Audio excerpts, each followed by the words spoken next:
Hi, everybody. I am so excited today because I'm here with my friend and colleague, Devin Dewar. We are going to talk about something that I think all of us get a little bit concerned with, or we think about, or it's come across our path before. This question of what do we do when things like astrology or angels or numerology, tarot, the things that we love, the tools we use, are being poo-pooed by somebody or being dismissed, or worst of all, being called evil. So I brought Devin Dewar on today. We're going to have a fun conversation. At the end, we do have a special little treat that we're going to go into, so make sure to stay till the end. Before we keep going, I want Devin to say hi. Tell us about who you are. Introduce yourself. Hi, Natha. Hi, everybody. I am so honored to be here.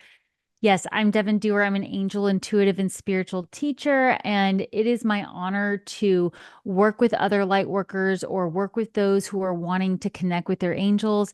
And my big mission really is to activate other light workers. So you might find out by the end of this podcast that you are, in fact, a light worker. And for those of you who already know you are, you probably might learn something too about where we have to learn how to overcome certain things. And so that's why I was so excited Natha had me on here. Thank you for this topic because it's a big thing that light workers face.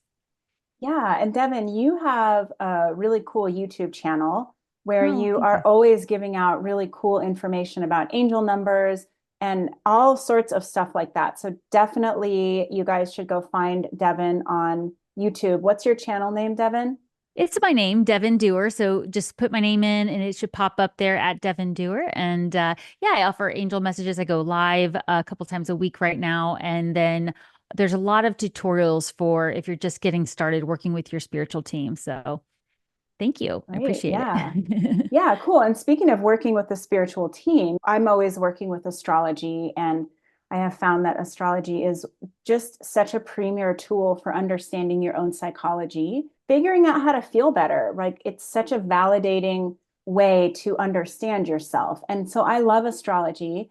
And I always get confused when people say that astrology is bad or that it's evil, somehow against God or anything like that. And for the most part, I'm really quiet about it because I don't want to argue with people. It's not for everybody, but it definitely makes me uncomfortable. And so I'm curious for you whether you have ever come across people that have similar theories about angels, angel numbers, etc. 100%. I have come across people. I feel like it's part of our process as waking up. Everybody who is going through a spiritual awakening where they're breaking free from societal conditioning, you pretty much have to face these challenges of people trying to stop you. And it's not even that they are consciously trying to stop you, it's their own fear, but it is part of our spiritual team walking us through the process of helping us remember where we came from, helping us remember our life purpose.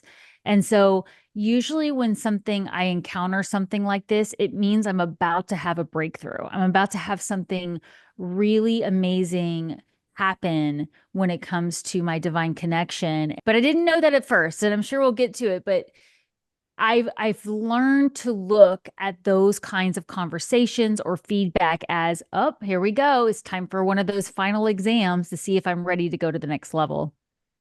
Yeah, that's such a good point. I remember when I was really starting to have my first spiritual awakening, and I was finding astrology and I was finding tarot and crystals and oracle cards and angels.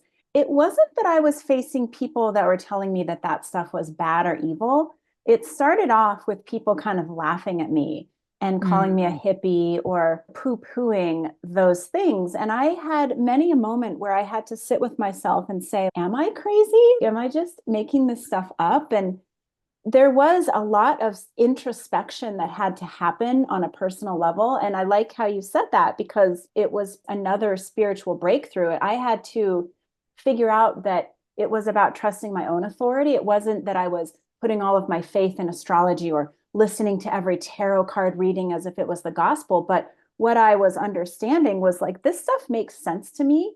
It validates my experience in a way that my own brain or that people out there aren't.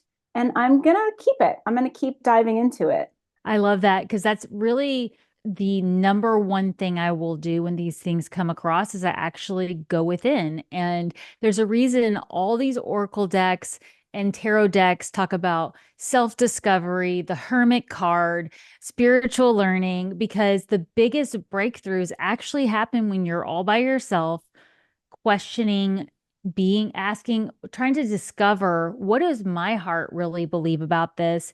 And I had to go through multiple times of reviewing my spiritual experiences that I was only willing to share with a few people, and then asking myself, why was I only able to share with a few people? Because societal conditioning, or I was afraid of being laughed at. Like you said, I think you might have hit on something. I think the first stage might actually be laughing.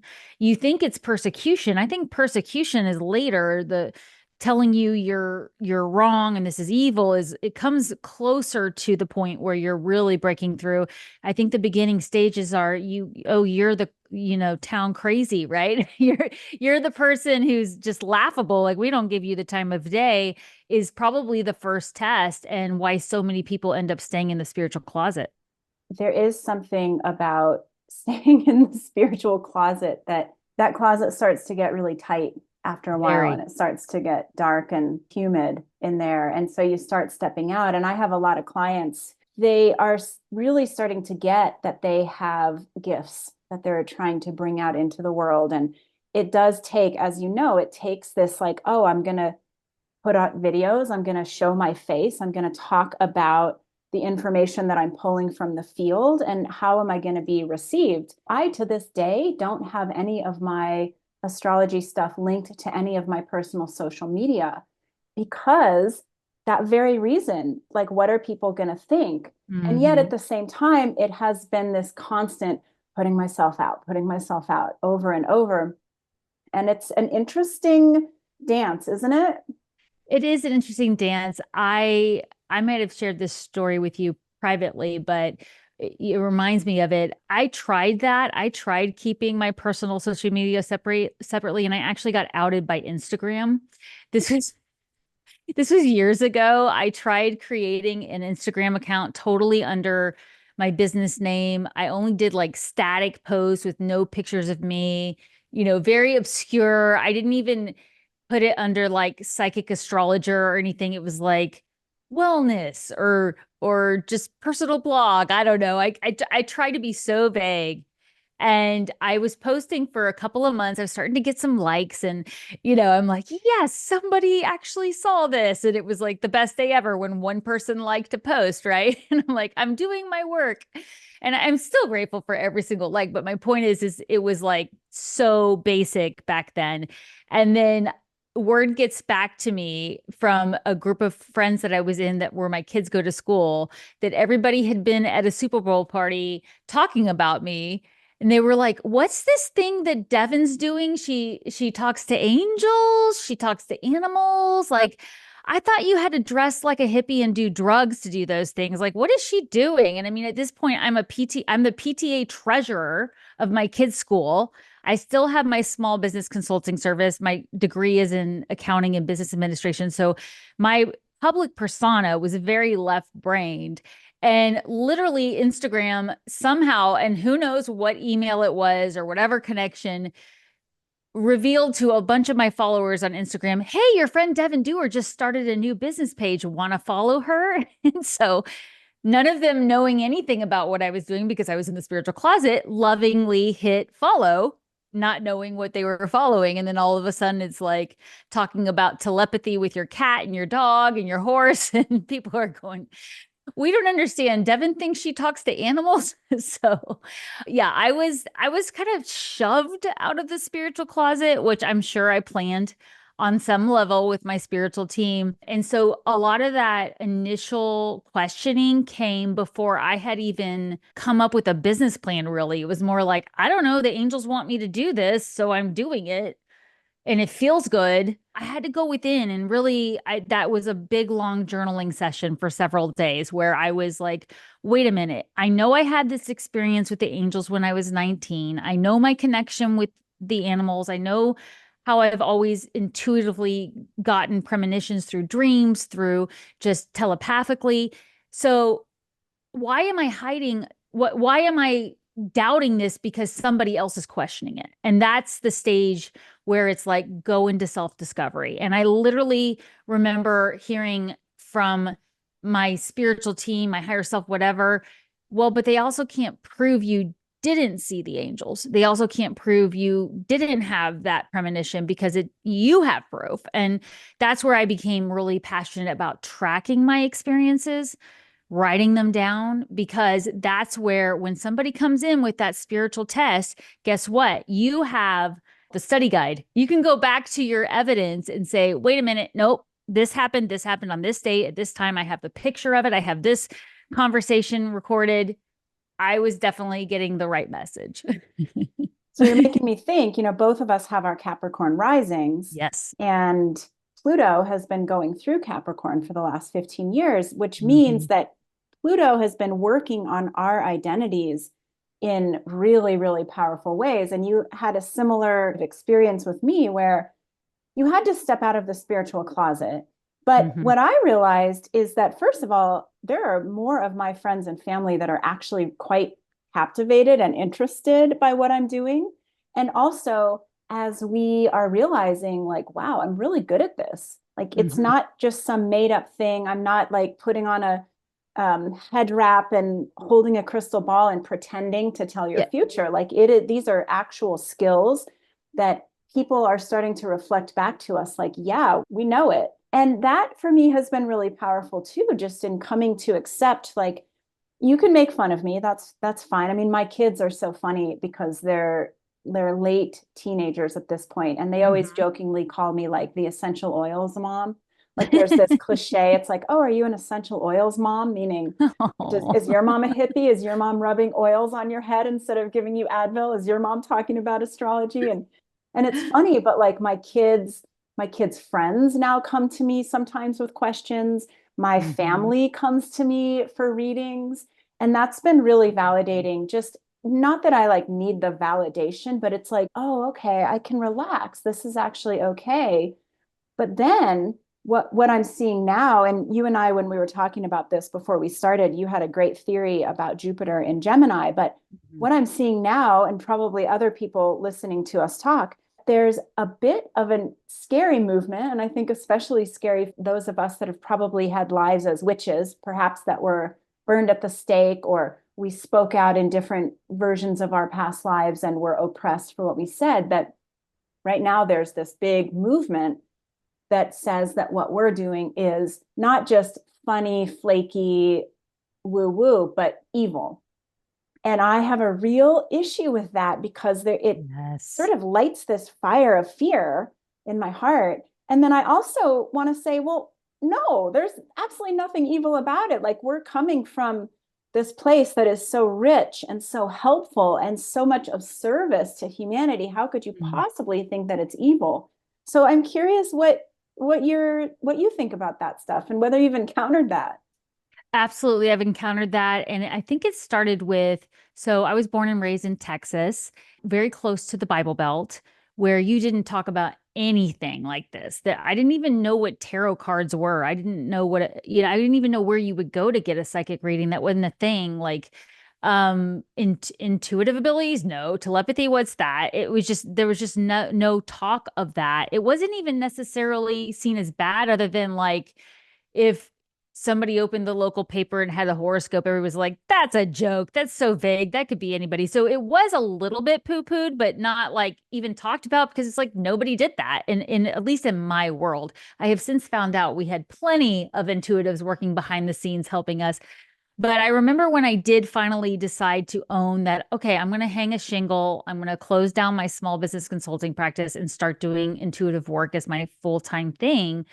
Um, I I used to literally whine to my spiritual team, why did I incarnate in Texas? Like, why couldn't it have been in the middle of LA? Like everybody would have been like, "Oh yeah, we know exactly what you're talking about. Past life regression. Yeah, I have that happened to me. Oh yeah, when you had your higher self tell you this in a dream. Yeah, it's just same thing." I was like, it would be so fun to just be in a place where I didn't have to hide my abilities, or I didn't have to hide talking about it. And then the message came through so clearly. Oh, you chose to incarnate in Texas. And I'm like, I did, didn't I? Of course I did, because we all choose. We all choose. And it was like a put your big girl pants on. You decided to do this. Stop complaining, start asking to find your people in your area. And this is a big thing that I get with the people around me too, is they're like, I feel like I'm all alone when I have readings, and they're like, I'm all alone. I'm the only one that does this. It's like, you're actually not, but you do have to call them in. And so my theory on it is we are all where we are meant to be. And a lot of us did specifically choose this lifetime to incarnate because it was finally safer. Not as safe as it could be, not as safe as we want it to be for everybody to have their spiritual practice, but it's much safer than it used to be. So if you ask yourself the question, just journal about it. It's like, well, I could have been born 30 years ago. Why wasn't I? I mean, you could even say as recently as 5 years ago, you and I wouldn't have been able to have this conversation on this podcast and feel as safe as we do now. Even though we might still get pushback, it's like, I'm not calling that in, but the idea is we are willing to unite as light workers and to say, we have the ability to connect and communicate. So why did we choose to do it now? Because there's finally the tools, I feel like. So that's where I feel like with Jupiter and Gemini, it's really amazing. It's like we might also see the opposition side of, where Gemini is always looking at both sides, but we might see the people who really want to hold tight to the formal religion and the societal conditionings, but there's also a lot of us that are going to be like, no more, come over here and try this side of things. And I think there's a bigger opportunity. You mentioned like with the Taurus energy, I feel like when Jupiter was going through Taurus and Uranus still there, it really is like cutting through a lot of the things that kept us from connecting like you and I are right now. You're Mm. making me think of Jupiter. If we're just looking at the archetype of Jupiter, which is all about our desire to make meaning, for everybody Mm. listening, if you don't know, our desire to make meaning and also our soul's aspiration and what we're trying to get to. We're taking our humanness and we're trying to make it into something that feels very grand. And, that's part of what we do as spiritual beings who are being humans. I think that when Jupiter went through Pisces, it was like the rise of the guru. And I think that this is an Mm. important part of this conversation too, Devin, because there are so many people out there that are doing what we're doing. They come from all walks of life and their approaches are all very different. Is everybody coming from the light? I don't know. Probably not. But I think that as we saw this rise of the guru, this rise of people being very influential, whether even, online or not, that one of the places that we come to after that is the this is bad, don't pay attention, this person is not Mm. connected, etc. And it comes back to this question like we were talking about earlier of like really trusting your own intuition and your own gut. Because I always say I have a lot of clients that come to me that have had really scary readings with astrologers that have told them you're never Yes. going to find love or you're going to have a health crisis. And why, as a guide, would you give people doom information? Because, we hang on to bad information a lot more than we More. hang on to good information. So I think that it's important as we're talking about this to say, like, look, to anybody out there, anybody that you are following that has information, spiritual guidance, trust your gut. Look at their Mm. face when they're talking, sense into their energy, feel whether you feel like this person resonates for you. And if so, listen to what they have to say. But I think you touched on this. We're all just humans. None of us are pure source. Hmm. So to listen to another human and take everything that they say as the gospel truth, it's kind of tricky territory. And I think that that's where religion started, Hmm. taking information as the one and only truth. And then spirituality kind of expands that into a looser version of many, many truths. But where we sit right now with Jupiter and Gemini is we're really having to use our discernment about what is true. So, like I said earlier, when someone says astrology is evil, and every once in a while I'll get these quotes on my Instagram where people are quoting biblical me, and I Hmm. always look it up and I think, okay, there we go. They're insinuating that what I'm doing is not of God. I don't like that, but my personal discernment is that the way that I'm interpreting all of this spiritual stuff is in service to humanity. Yeah, and I've also found that usually the people that make those comments, if you go click on their channel, they have like 4 followers or none, and they have no posts. So they're 100% in troll mode. They're not willing to really stand up for their beliefs. Yeah. And that's why I think our team, our angels, our higher self is always asking us to do spiritual discovery, but also more spiritual learning, because the more work you do on reflection, you realize that those people, it's really their fear that they're projecting onto you, that they're not part of God, that they are going to end up alone. And the more work you do on that, the more you realize, oh, I'm actually holding space for this person and I'm mirroring something in themselves. And it's much easier to cut cords with those kinds of attacks when you practice that with any kind of daily interaction, wouldn't you say?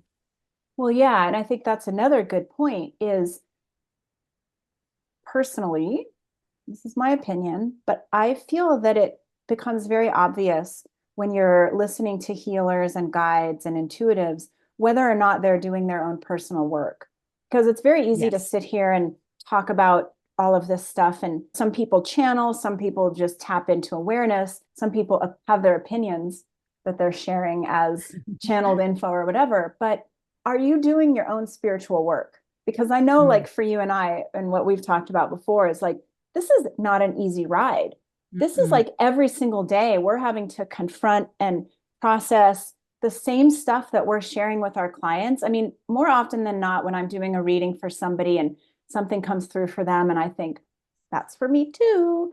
Mm-hmm. So it's like Mm-hmm. we're doing the work right along with everybody that we're trying to help. We may be a few steps ahead in certain areas, which is why we can guide, but it's not that we sit here and we say, we're evolved, we've done the work, because there's no done the work. And if you have a somebody that you're following that claims to have done the work, I would question that. Right. You know, you reminded me of also a key word that's helped me, or I guess a question, maybe it's a journaling prompt, you could say, when I face this kind of conflict. It was even as recently as about a year and a half ago, the neighborhood I grew up in, one of the neighbors who was an adult, my parents' age, somehow found out about my YouTube channel and saw like the angel messages and the talk about using your intuitive abilities, and made a derogatory comment to my mom. And my mom came to me kind of in her own way. Like she doesn't fully understand what I do, but she supports me. She's like, well, so and so said this.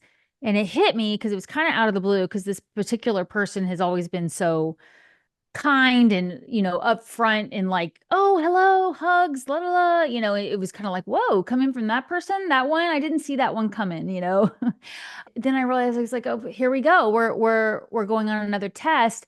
And then I caught myself reflecting on it, like wanting to defend myself. You know how I was like, well, if I had been there, I would have said this. And I realized this is where this journaling prompt can be really helpful. Is this a distraction? And when I say distraction, I mean distraction from your purpose of the work you're doing. And even if you're not somebody that calls yourself a light worker, but you are practicing connecting with your higher self and working with your spiritual team, whatever modality that is, then you are a light worker, because you're actively raising the vibration of the planet, of the people around you, and they feel that and they react to it. It may not always be the reaction you want, but they feel it. So if my vibration and the work I'm doing hit her so hard that she would go back and to somebody she's known since the 80s and make a comment like that, then something's affecting her, something's shifting energy. And if I spend my time trying to defend myself, that's distracting me from the work where people are already like, yeah, tell me more about this. I want to know. I want to do this myself. So I have found that key journaling prompt there, is this a distraction from my purpose, will wash away a lot of the comments and the pushback we get from people who are so afraid of opening up to these beliefs that have actually, if you do the work, have been around for thousands and thousands of years, these practices you and I do, right? The idea of distraction and how seductive Mm, distraction is. I talk a lot about that in my podcast as I'm going through all of the signs, because even if you take a snapshot of the culture right now, and you and I are recording this in late 2024, when we look at how seductive the distraction of arguing with people is, but part of it is like, do we need to argue about that? Do you and I need mhm, to defend how good of a job we do and that we're doing the right thing? Probably not. Do we need to mhm. convince people that these tools are the right tools? No, because maybe the work itself is in just sitting with the opposition.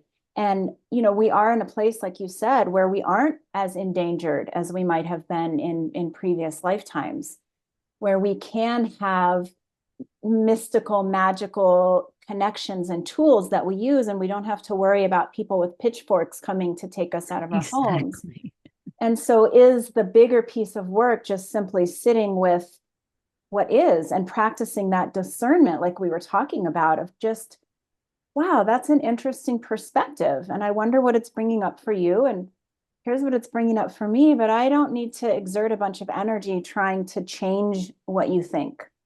Right, exactly. And I do feel like the more we practice that, the easier it gets. And also, it becomes like a muscle to just say, I do not receive that accusation or that energy, and just reflecting it back. But also, I have also, it's happened enough that I've gotten in the practice of just asking my team to, give me a heads up if this is coming. And so I had a very interesting experience about 2.5 years ago with somebody who was a very close friend who was well aware of all the work I did. And I was completely blindsided by a confrontation from her to some degree. I had actually been warned in a dream a couple weeks earlier by my team. I was guided through the process of having to look someone in the eye and stand up for my beliefs and say, I do not agree with that accusation about my spiritual words. And I literally in the dream had this huge role play thing happen with a total stranger. And I am not kidding you, not the 2.5 weeks later, I'm sitting in a restaurant with this friend, and she is literally saying the exact same words to me as happened in this dream. I immediately recognized it. I took a deep breath. I looked her in the eye and I said everything that I said in the dream. And it was so empowering because it was like, heads up, here comes an exam. You've wanted to handle this differently in the past so that it was not as much of a distraction as we because it's hard. Like we're humans, we have feelings and they come after you. And especially it's so funny to have somebody that's such a close friend. It's like it's the old E2 Brute, like, wait a minute, I thought this was going to come from trolls on the internet or the neighbor down the street, but it's coming from you of all people. You've been thinking this about me this whole time, and you're now saying this. And not only was I able to defend myself and not partake in the clear argument that was being, put in front of me to potentially be a part of, I was also able to step back and go, oh, wow, she's really hurting. Like she is really hurting. And it doesn't mean that I'm okay with being, you're not tucking your tail between the legs and going off like, okay, sorry, sorry, but it's like, okay, she's really hurting. This is not an acceptable way to approach this or your closest friend, but also she clearly felt safe doing this with me. So what are these boundaries that I can put in place now and not have this be a total distraction from the work I'm doing? And it ultimately led to me having to realize, okay, I had probably turned a blind eye to some things in the friendship, which is fine, but I was willing to let it just take the path it was meant to take. And I actually went home and worked harder than ever on the stuff I was doing. So it actually acted as a catalyst. It pretty much did the opposite of probably what her believed intention was. But you can take that approach also that, hey, we made an agreement in heaven that she was going to come here and get me off my butt and get me working harder. It's like, I'm going to come in, I'm going to make you so mad that you work 3 times as hard as you've been working on this. So, it's one of those things I can look back and be grateful for because it got me out of the chair and doing more things for sure. Yeah, and it makes me think too that this piece for all of us as we're navigating this particular piece of history that we're in. And so many of us have been working diligently for years, months to become more aware, more self-aware. And I think that's how we're going to see shift and change in the world is the more of us that have the self-awareness. And part of that self-awareness is being able to zoom out and see Right. the bigger picture. So it becomes less about this person said this to me and it made me mad and more Hmm. around, okay, I might have let a few things drop from the friendship. I might Yeah. have my own piece in this. And I also understand that she's coming to the table with probably a lot more than just this thing that she's saying to me. And the more that we can Hmm. zoom out, and that's the whole Jupiter thing, is can you zoom Yes. out and just see the bigger picture of everything that's happening? Because that's a really refreshing perspective to have too. It's like, oh, I don't have to take this so personally because there's 10 million dynamics to this Right. situation. And it's not just because I did something wrong or they're offending me.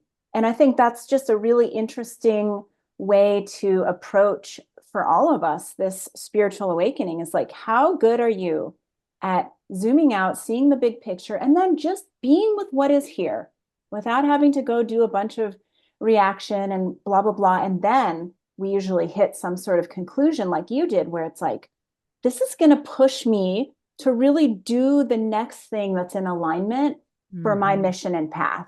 So it's working out in my favor.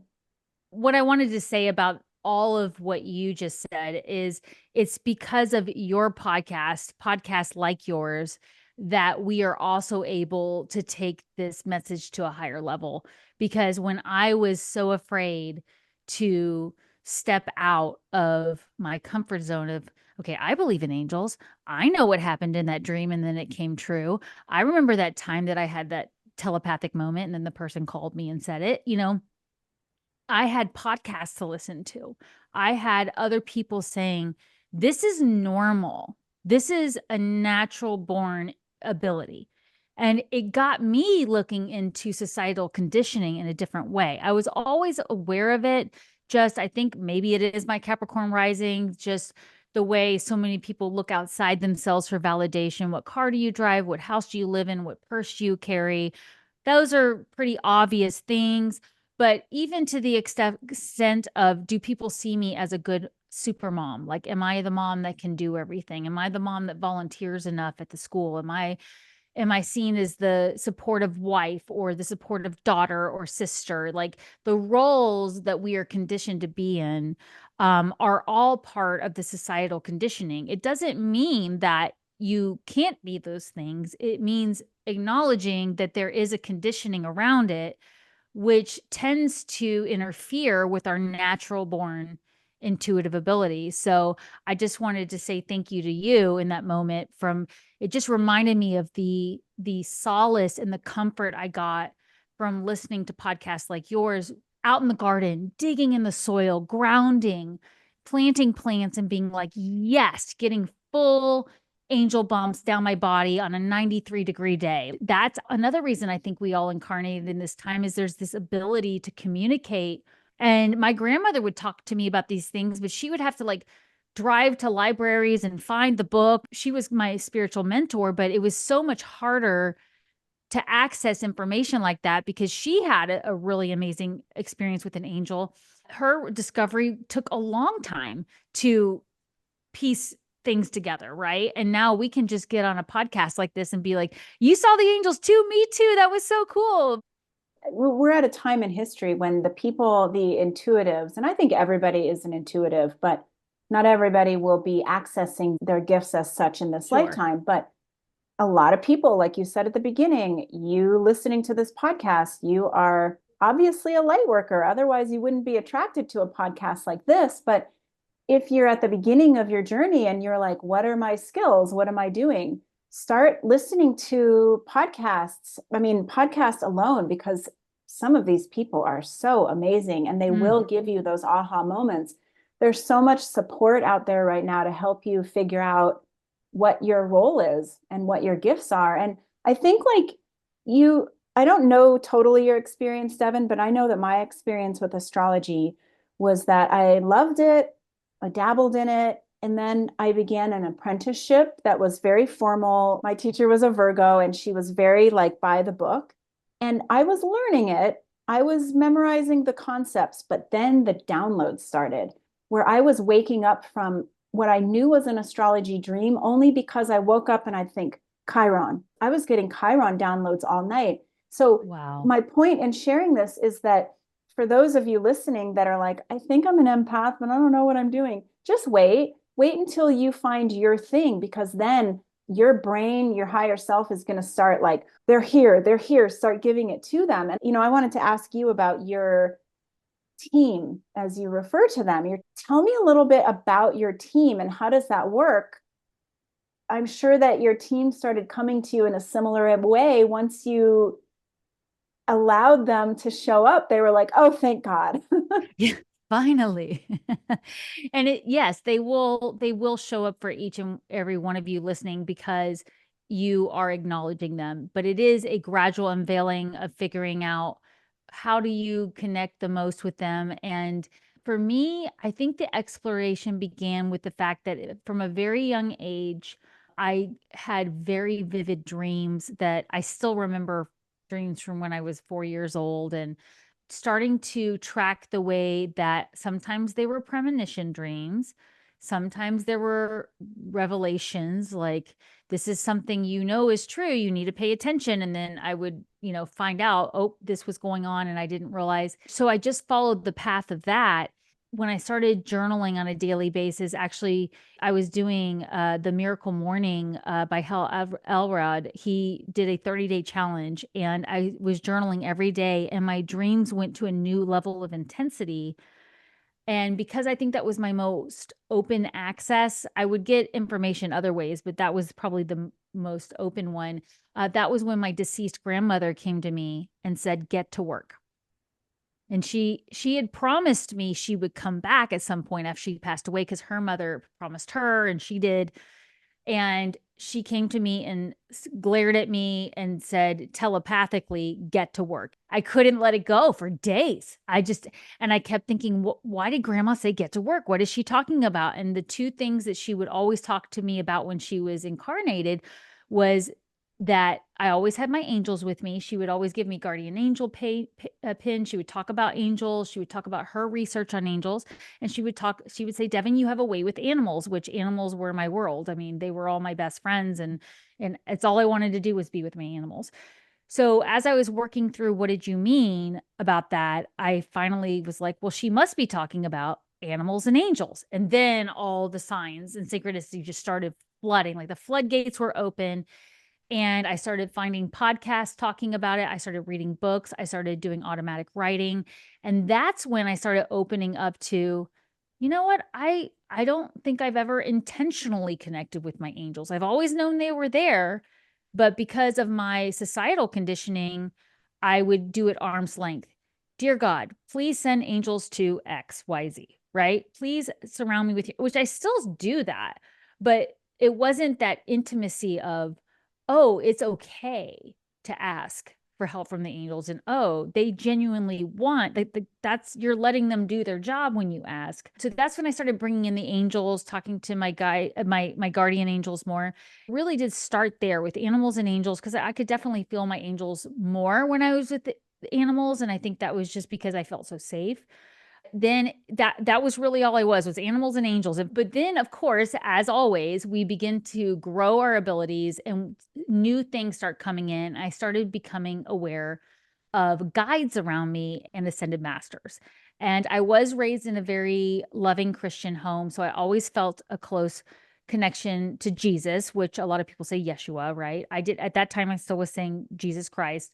But I began to get really, really amazing messages that Jesus was working directly with me. And so then I was like, well, that's interesting because in my Christian belief system, like, no, no, no, that's not how you do it. You go to the church, you get the priest, you do the thing. Like, Jesus doesn't just walk in the room and say, "Hey, Devin, remember how I sent that angel to help you with your dog?" Like, which was actually did happen to me. But it was one of those things where you're like, "Oh, this is so different." So I was like, okay, so Jesus is on my team. Of course he is. I was raised as a Christian. Why wouldn't he be? But then I began really, well, what about Buddhists? Like, Buddhists, they raise, like, they're going to have Buddha on their team. So I started exploring that. I started exploring Hinduism, and it kind of led into the ascended master realm. So for me, it was going that way, like that direction, ascended masters. I kind of wasn't really open to like spirit guides until later when I started doing automatic writing. And eventually the unbelievable numbers that were coming through caused me to really deep dive into numerology, which linked back to why I went into accounting in the first place. It was the only bearable business degree, and I was told I had to get a business degree. And of the four options, accounting was the most bearable one because I liked math, I liked numbers. So I picked accounting against everything that I wanted to do. I got a lot out of it, but I do think that it was always guiding me towards numerology. But I mean, really up until probably 2017, astrology had no interest. It wasn't that I judged it. I never was told it was bad. It just didn't interest me. I think I had to go through all these other intuitive sides to get there. And I finally came across an astrologer that would work with both hardcore astrologers and like intuitives, and she would talk about how they work together. And I was like, oh, because I think up until that point, I hadn't really met a lot of or seen a lot of astrologers that were also willing to work with the angels, willing to, talk about psychic downloads and things like that. At that point, I hadn't. So it was a gradual unveiling, and it still took a lot of validation, a lot of signs and symbols for me to get to the point where it's like, there is so much to this. It's finally, I just realized the stars in the sky are literally a map for you, for every single person. How does that hit you when I say that? Because as an astrologer. Yeah, no, I think that that is very true. And astrology is a huge map and it's Mm, not that easy to learn. mm-mm. You really need to start knowing the nuts and bolts. And I teach that with my students. And then you can start to bring in whatever the other stuff is that's the most complementary to your style. But that's what I've discovered over the last, now I've been doing astrology for almost 10 years, is that the spiritual aspect of astrology, the psychological aspect of it is really where, and that's really where my niche is bringing in all of the pieces, because it's like, yes, the stars and the planets have your map. How you interact with that map is very much up to you. And there's a hugely spiritual element to it. Not everybody is going to touch on that because that's not their life path. There's a hugely psychological element to it. Not everyone's going to be able to go there. We're all doing our different things, but all of these tools, they all are working together. It's Mhm. all the same school. It's just different classrooms. And eventually, if you have the brain for it, and I don't mean, whether you're smart enough for it, it's, are you here to work on Wall Street and go into a life of capitalism? Some people are. If you're here to take a more spiritual route, the information will come in when it's ready, and then you can pick and choose. You don't have to be an expert in every single thing, but you can pick and choose, how am I going to integrate this into my body of knowledge that I then, if you're an empath light worker, you're here to help others too, that you then impart to others. And that's kind of the fun thing about it. I love that you said that. Like, if you're here to do something like go be on Wall Street or go do something super corporate feeling, you're probably still going to be bringing these gifts into the work you're doing. Because I think that's the Pluto and Aquarius age that we're moving into. I remember hearing one time from a teacher that the top CEOs of every company has at least one deck of tarot or angel cards in their desk. And I was like, well, how does she know that? But that doesn't surprise me if it's true. I was like, that, and it's like she was talking about the fact that her clients were prestigious clients, And they didn't talk about it because it wasn't safe, but they did listen to their intuition when they were making decisions. And now it's becoming safe to go be the engineer and talk about your intuition, or go be the doctor and talk about your intuition. All these things that you can still do and use these as tools. And you also reminded me of when I was first starting my practice. I was always like, people would say, "Oh, can I have an angel reading?" And I'd be like, "Well, how about I just teach you how to do it?" And they would be like, "No, no, no, I want you to do it." And I'm like, "But it's easier if I teach you to do it, because then you can just do it anytime you want." And I don't have time. I have young kids. I was making all the roadblock excuses that we do when we're resisting our change. And finally, a good friend of mine said, "Okay, but when I go to a restaurant, it's because I want someone else to cook for me. I don't want to go to a restaurant and go in the kitchen and cook the whole meal and then clean up." And I was like, "Okay." So I have to Boy. break down my things around that, right? I obviously had some limiting beliefs around, why would somebody come, like, why me? Why do you need to come to me? If I can just show you how to do it, you can pull the angel cards. But I think it also talks to the point that you might really and truly have this goal of going and discovering a new cure for something that's very left brained, very, much in the old way of doing things, as far as the things you have to work through. You can't have a shingle outside your office that says, engineering blueprints made for you plus palm readings, right? You can't have those things on the same shingle still to this day. Maybe one day, maybe that's what Pluto and Aquarius is going to do. But I am hearing about all these amazing, brilliant minded people who are opening up to this. In fact, when I was taking my Reiki master certification, the Barbara Brennan book, she was working with, wasn't she an astronaut herself? Do you know much about her? Or she was working with something in that realm. I mean, very left brained, like, don't talk about anything Yeah. psychic or anything like that kind of stuff. Yeah, it's interesting. I have a lot of clients right now that are in industries like the government or Mm. medicine that are opening up to their psychic gifts, and they are questioning.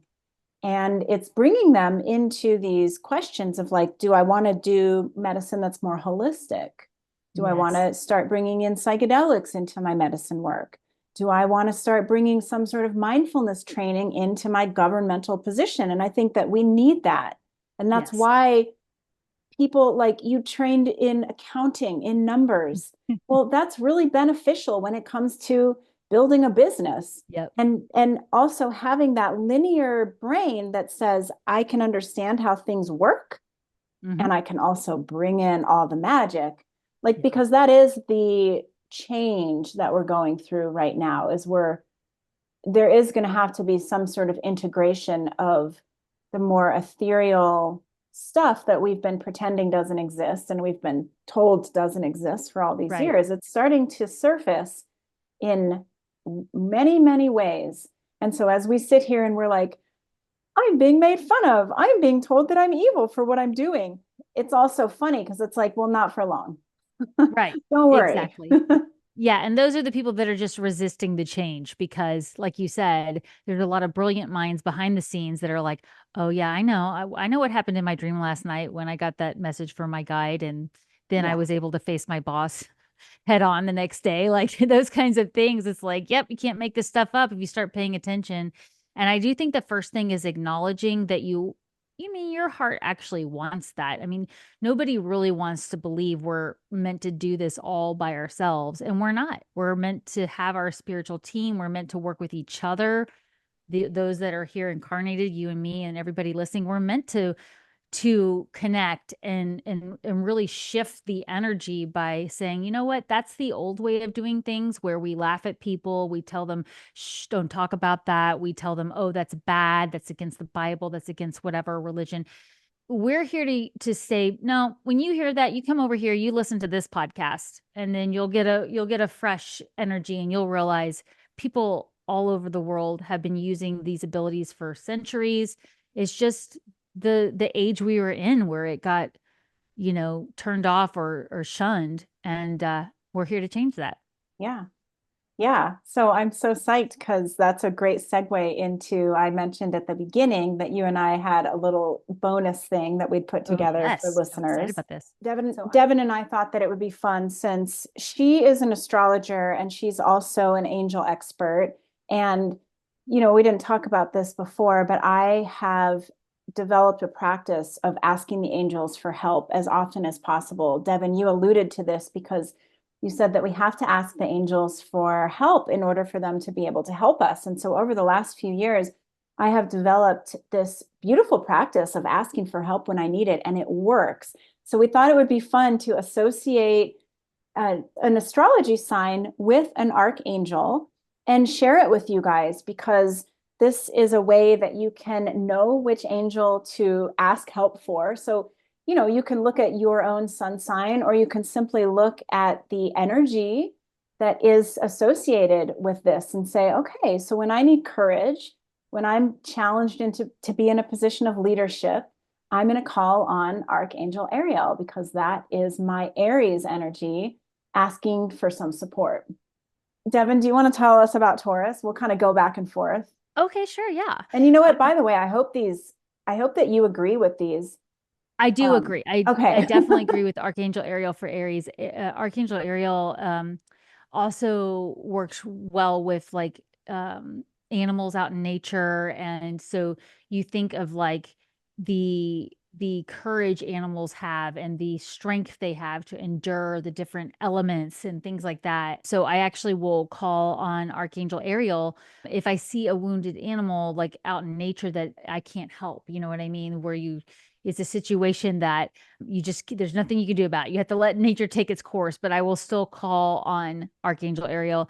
And then also just definitely the Aries energy. It's about that inner strength. I love it. With Taurus, and maybe I'll cover a little bit of the astrology and then you can cover the angel. Sounds So, good. Taurus is such a beautiful grounding sign. And if ever you're feeling ungrounded in your life, or you're struggling with self confidence, or you're feeling like you don't have enough money, going out into nature and getting grounded and kind of coming back to yourself, coming back to your body can be really helpful.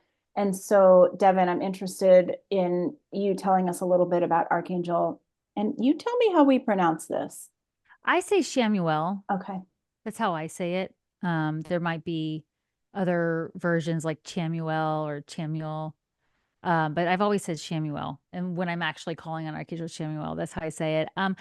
I always think of Archangel Shamuel as an angel who helps us find things. And this could be finding peace, love, strength, but also finding your sunglasses. You thought you and I'm not trying to be flippant about it, but finding the right path, finding the right mentor, the right resource. So I call on Shamuel a lot. I actually will call on Archangel Shamuel before something like this, like a podcast interview. I'm like, help me find the right wording or the right message to share or story. So, and I think that's because Taurus energy really likes comfort, really likes their to feel safe, to feel they've got the best, of things. And so I think Archangel Samuel can help you find the best path and the best partner and the best way to handle the in-laws. You know what I mean? So I call on Archangel Samuel a lot.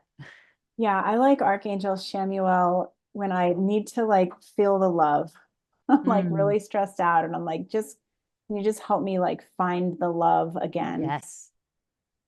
Beautiful. Right. Totally So agree. with Gemini, I feel like Gemini is a place where we often get into total overthinking, and it can be so totally exhausting. It can also speak to conversations that we're trying to have with people where we're not having a good conversation, we're not having good communication skills. And so you tell us about this angel. I agree completely. Any kind of like mental anxiety or worry, Zadkiel can really help. And a lot of it is because I found that Zadkiel is really good at helping us remember things. So you can even call on Zadkiel if you have to remember things for a pop quiz or an exam or, for some kind of speech you're giving.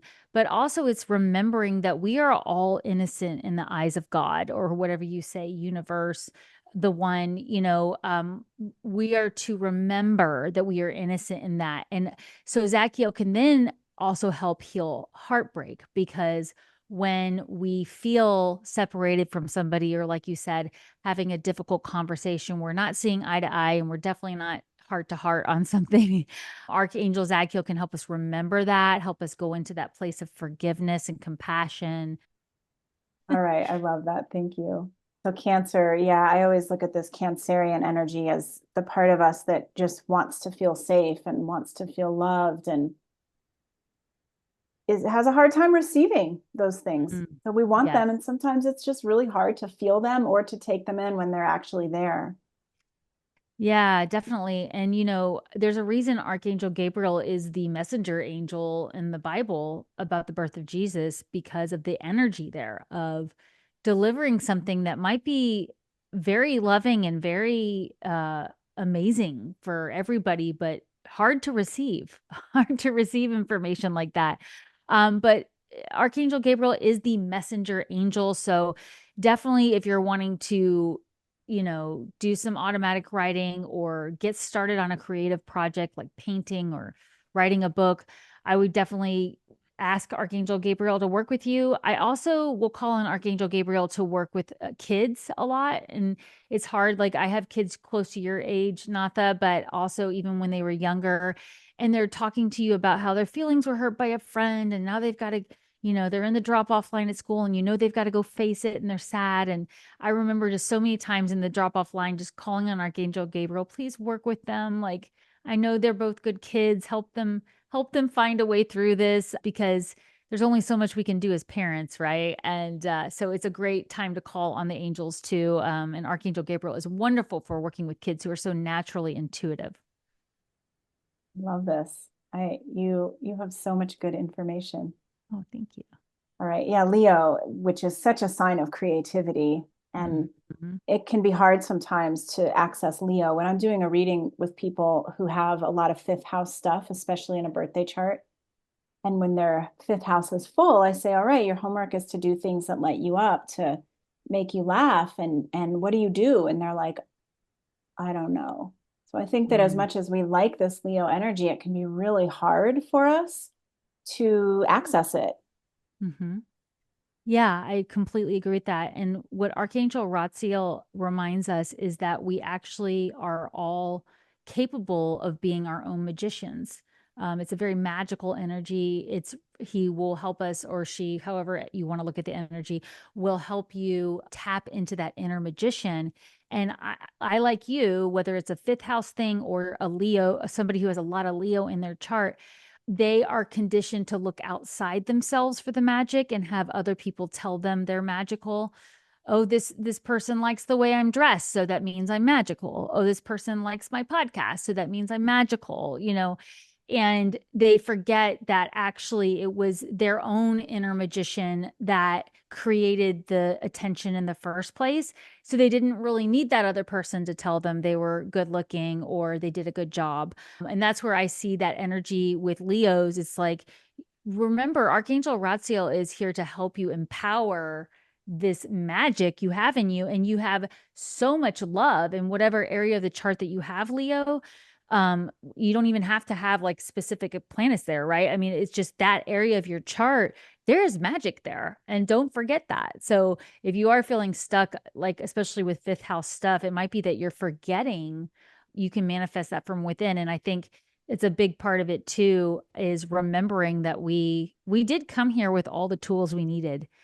We just have to remember it's within, not without. So I think Ratio could help you a lot if you're feeling blocked, especially with anything creative. I love that. So true.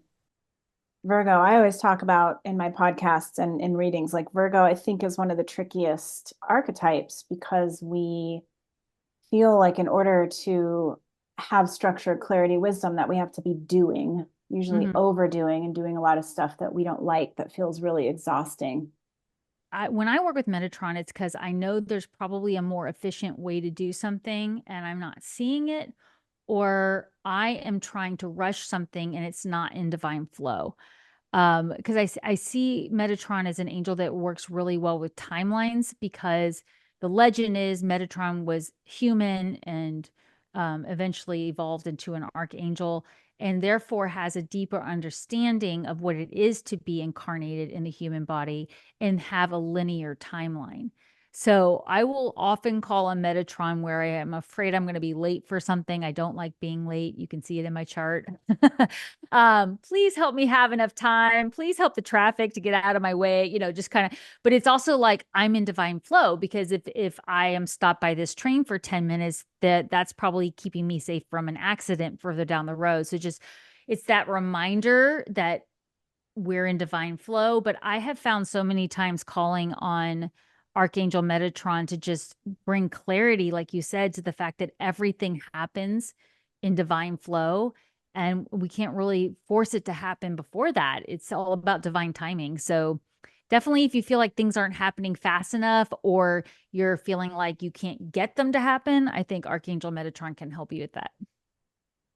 I love it. I always pray to Archangel Metatron to bend time, like you said. Yeah. Like, make this go slower, make this go five, faster. 5 more minutes, please. 5 more minutes.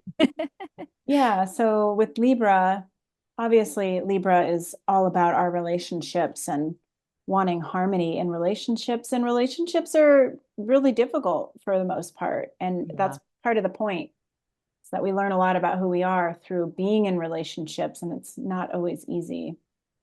And it makes so much sense to have Archangel Jophiel associated with beauty, balance, and harmony, because also Venus is the ruler of Libra and beauty and money and luxury. And so I work with Jophiel a lot when I want to bring beauty to my communication, because like you said, especially if it's a close relationship where maybe we're not always as nice to each other because we're close, right? It's a family member or a spouse or whatever, and you want to just be like, stop leaving your dishes in the sink, whatever. It's like, okay, how can I bring more beauty to this experience where it's not just the constant grind, but then also just remembering too that it's okay to want beauty in your environment. That's actually okay. And so a lot of times what I'll just say is, um, Archangel Jophiel help me to shine my inner beauty outward, and that kind of covers all your bases in a way with it when it comes to conversations, your home, your environment, your interactions. So yeah, I definitely work with Jophiel a lot. I was actually working on a more mundane level, working with Jophiel when I was like redecorating a room. And so they're willing to work with the energy. You just got to ask. I love that. And I like just the idea of more mundane stuff too, because why not? Yep, Yeah, this is a good one. I mean, all of us are trying to transform in such a for big sure. way. And it does require so much reflection and healing and processing and eliminating, and also not very easy, especially to do alone. Right. And I'll say, with as much work as I do with the angels, Jeremiel is one of the ones I tend to not realize I should be calling on. It's not that I forgot, it's just like I kind of have the go-to angels I call on along with my spiritual team. And a lot of times this is the very energy that's missing for me to have the clarity and the transformation. It's like, oh yeah, we forgot about boundaries. We forgot to take the time to heal. We forgot to look back at those challenges and see, oh wait, I'm stronger now and I can now use this going forward. So definitely another great angel to associate with Pluto energy, with boundaries and relationships, and let's say you just really want to see a transformation. So I definitely encourage calling on Archangel Jeremiel for that too. Badge. And I'm talking about all the difficult parts of these archetypes. Obviously, Sure. there's all of these have really positive sides to them too. But just when we need help, it's like we need help because we're struggling. And like we Mhm. talked a lot about Jupiter in this episode, and Sagittarius is like where we're having a hard time seeing the bigger picture, or maybe we're stuck on a position, on a belief, and we are immovable because we think we are our way, our knowledge is the right way. And Mhm. that doesn't always foster the best relationships for us. Right. Yeah, I actually often when I connect with Ragwell, I will have a similar vibration or experience that I do when we were talking about Zadkiel, that idea of we are all innocent in the eyes of God. and I again get that image of the toddler being like, it's not fair. It's not fair. And it's like everybody's perspective can often be different about what's fair. And so when I see the words fostering harmony, it reminds me of my dad said that his dad would make him and his brother every time there was like one piece of cake left, he would say, okay, one of you cuts, the other one gets to pick first, right? You've heard that. Yep. And boy, would the person who was cutting wait until it was exactly perfectly, and it was very fair before they took that justice knife and cut it in half, right?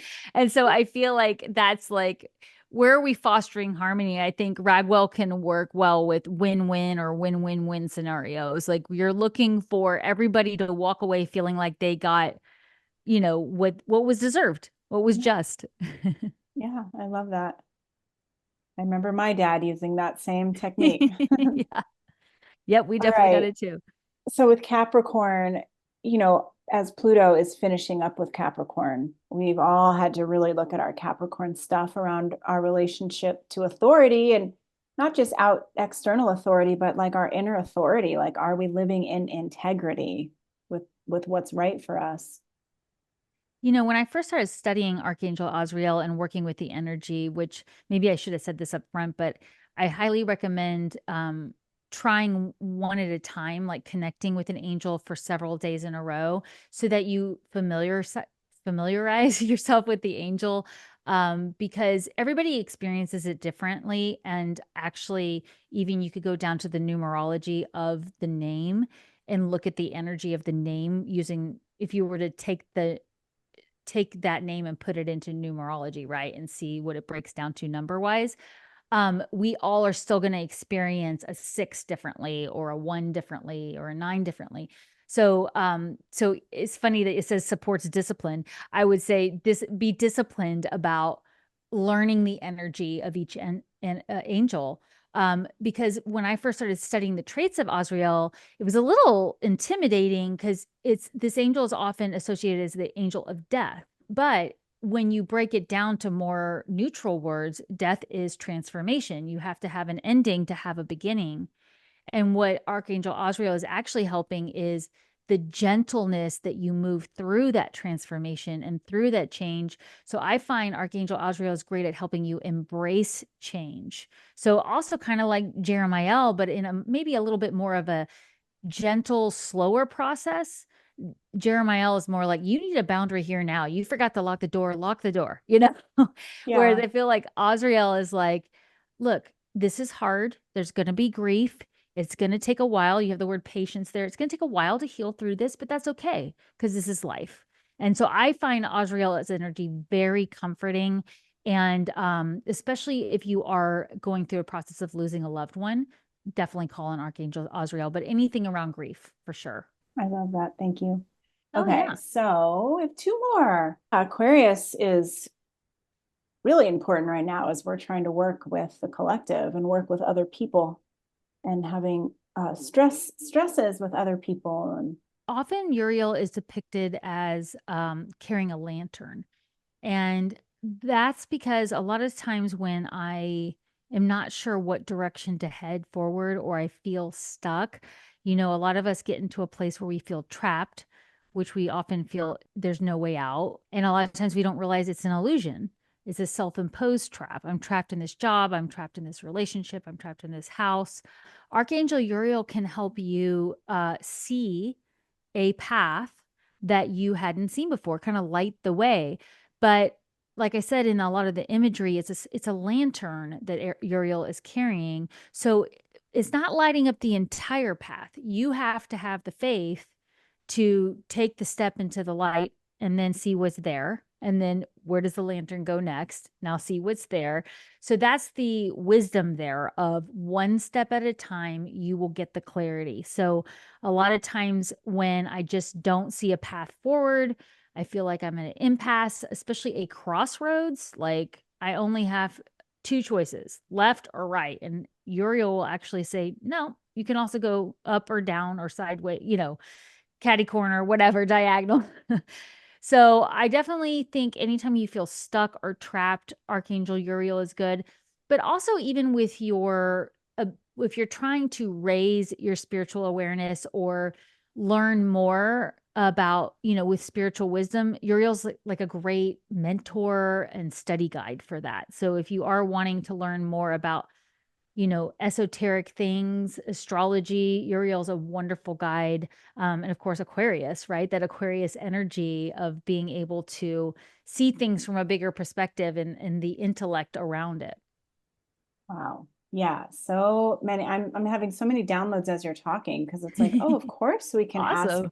If you're sitting here listening, thinking, well, I know that I'm here to do something and my skills are starting to come on board, but I wish I knew more, right? Listening to Devin, I wish I knew more about angels, or I wish I knew more about astrology.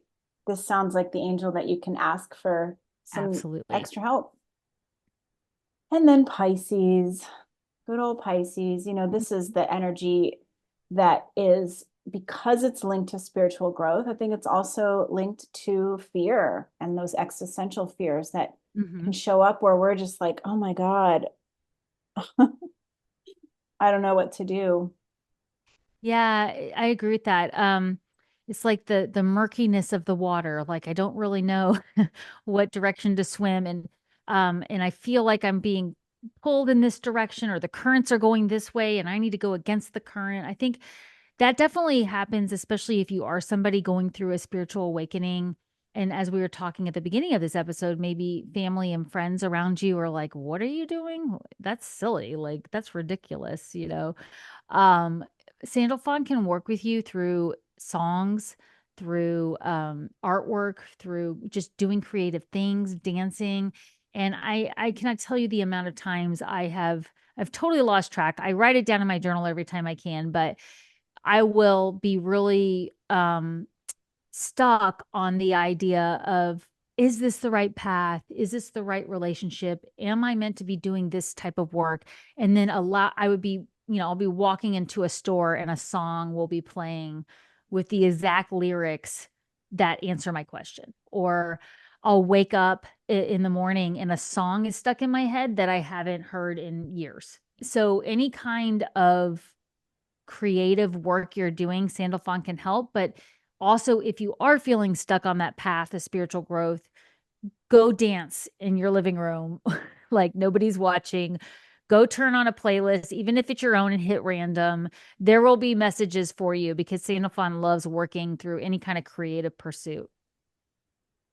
I love that. Yeah. Yeah, so I like what you said too about just making sure that you're connecting with one angel at a time, maybe to like feel into how the energy feels, how the answers land. But that was super cool. I'm so glad that we did that. I Yeah, learned a that was a lot. Thank super you. fun idea. I'm glad you had it. I didn't know we were going to talk about that, and I love talking about angels. Talk about them all day. Yeah, cool. Well, Devin, this was really enlightening. I learned a lot. I love just hanging out with you. It always feels like we're just hanging out. So thank you Totally. so much. And is there anything that you want to tell people about before we end? Um, just that I do love teaching people how to connect with the angels on their own. Like I said in the beginning, I know sometimes people want to go to the restaurant and have the meal cooked for them, but if you're really in a place where you need answers, you can connect to your angels on your own. That's everybody has that ability. You are highly intuitive. So if you'd like to, you can sign up for my free newsletter at devindoer.com where you can get my free e-gift, which is my ebook. I have an ebook. It's easy to read and quick. It's a downloadable PDF, and it's called "Is It a Sign? How to Recognize Signs and Discover Their Meaning." And this gives you a way to interpret the messages, because what we're really doing is we're developing our own language with our angels and our spiritual team. So I just want to encourage you to check that out. And of course, on all of my on my YouTube channel, I have lots of videos where I teach you how to connect with your angels. I also share angel messages if you just want the meal cooked for you. And then I have amazing guests on, which Natha is going to be coming on at some point soon. We're going to get that scheduled and just, feel like you have a community. So you can find me on my YouTube channel, like I said at the beginning, at Devin Doer. So thank you so much for being here, Yes. Natha. This was an absolute honor. Yeah, this was super fun. And definitely you guys check her out because I have spent some time on your YouTube channel gathering So much. messages. So it's a good one. I'm so honored. It's always my honor to share. Awesome. Well, thank you so much, and I shall talk to you soon. Sounds good. Bye, everybody.